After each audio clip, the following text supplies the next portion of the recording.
ஆண்டவராகிய இயேசு கிறிஸ்துவின் இணைய நாமத்தினாலே உங்கள் யாவரையும் நான் அன்போடு வாழ்த்துகின்றேன், வரவேற்கின்றேன்.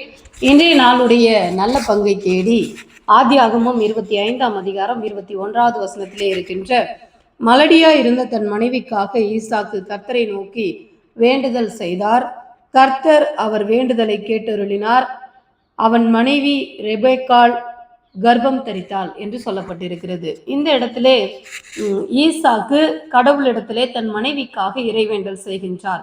தன் மனைவிக்கு குழந்தை பாக்கியம் வேண்டும் என்று அவர் செய்கிற இறைவேண்டலை ஆண்டவர் கேட்டு குழந்தை பாக்கியத்தை கொடுக்கின்றார். ஒருவேளை இன்றைய நாளிலே தன்னுடைய மனைவிக்காக எத்தனை பேர் இறைவேண்டல் செய்கிறார்கள் என்று தெரியவில்லை. ஆனால் மனைவிக்காக ஒவ்வொரு கணவரும் இறைவேண்டல் செய்ய வேண்டும் என்று இன்றைய நாள் நமக்கு உணர்த்துகின்றது. ஏனென்றால் தன் தாயாரை இழந்த ஈசாக்கு ஆதியாகமம் 24ஆம் அதிகாரம் 67வது வசனத்திலே ஈசாக்கு தன் தாய்க்காக கொண்டிருந்த துக்கம் நீங்கி ஆறுதல் அடைந்தார் என்று சொல்லப்பட்டிருக்கிறது. எனவே ஒவ்வொரு ஆணுக்கும் தன் மனைவி என்பவள் தன் தாயாரை போல நேசிக்கத்தக்க ஒரு பெண்ணாக, ஆறுதல் கொடுக்கின்ற ஒரு பெண்ணாக, பராமரிக்கின்ற ஒரு பெண்ணாக இருக்கிறார்கள். எனவே ஒவ்வொரு கணவர்களும் மனைவிகளை நேசித்து அவருக்காக கடவுளிடத்தில் இறைவேண்டல் செய்ய வேண்டும்.